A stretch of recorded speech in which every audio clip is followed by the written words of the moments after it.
Sosro, 24 ans. Ça fait 2 ans que je fais la pêche à peu près. Avant, je construisais des bateaux de course. Et puis à force de les construire, je me suis dit pourquoi pas aller naviguer en fait. Donc on va dire que c'est l'appel de la mer.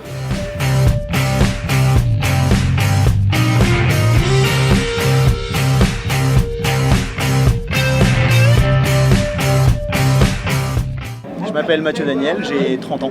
Je suis à la pêche maintenant depuis 7 mois seulement, puisque c'est une reconversion, puisqu'avant j'étais dans l'armée. Je suis originaire de la baie de Saint-Brieuc, donc j'ai toujours aimé la mer, j'ai toujours été passionné de pêche, d'abord en tant qu'amateur, et ensuite lors de ma reconversion, j'ai voulu devenir pêcheur et je suis passé par Cap Avenir pour me reconvertir.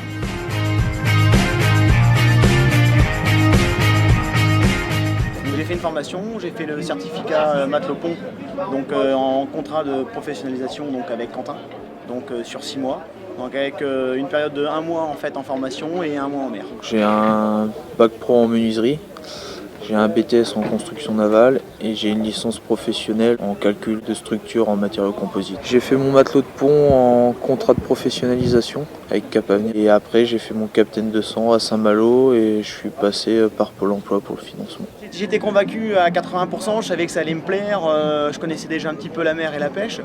Et ensuite ça m'a apporté en fait des compétences au niveau de la pêche professionnelle, sur le matelotage, sur comment la navigation. On embarque, on va chercher le bateau. Mes fonctions principales c'est accoster le bateau, l'amarrer. Après on va couper la boîte, on va dire, on coupe les appâts. Une fois que les appâts sont coupés, souvent on arrive sur le site de pêche. Sur le site de pêche, c'est boîter, mettre les appâts dans les casiers, les nouveaux appâts, les vider s'il n'est pas fini d'être vidé le casier, et puis ça se finit par un rangement et on refile après les casiers. On a des métiers différents, on va pêcher la coquille, on va pêcher la praire, on va pêcher le maquereau au chalut, on va faire du chalut franc. On peut faire 2 métiers différents dans la journée, partir aux coquilles le matin et partir au maquereau l'après-midi. C'est assez varié, les horaires sont variables aussi en fonction des marées, en fonction de la météo. Et le métier de la coquille, c'est on part 2 heures avant la pêche, le temps de faire route, le temps de vérifier les dragues. Ensuite on a 45 minutes de pêche. Et ensuite on a à peu près 2 heures de tri et 2 heures de route pour rentrer. Voilà. Donc on a une marée à peu près de 4-5 heures pour la coquille.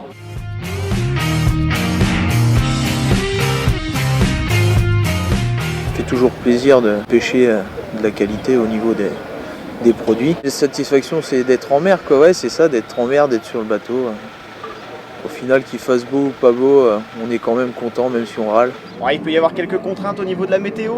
C'est vrai que si une personne n'a pas l'habitude d'être dehors, d'avoir un petit peu de pluie, un petit peu de vent, d'être un petit peu secoué sur le bateau, ça peut être un petit peu dur au début. Les satisfactions, c'est d'être en mer, quand il y a du beau temps et qu'on regarde la côte, on est quand même pas mal heureux.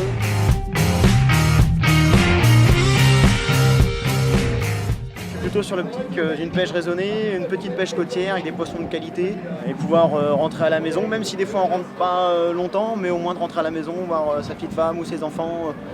Je trouve que pour le moral c'est quand même pas mal. Poursuivre l'entreprise familiale, ça serait bien. Continuer avec le même bateau, voire mieux après si on peut investir.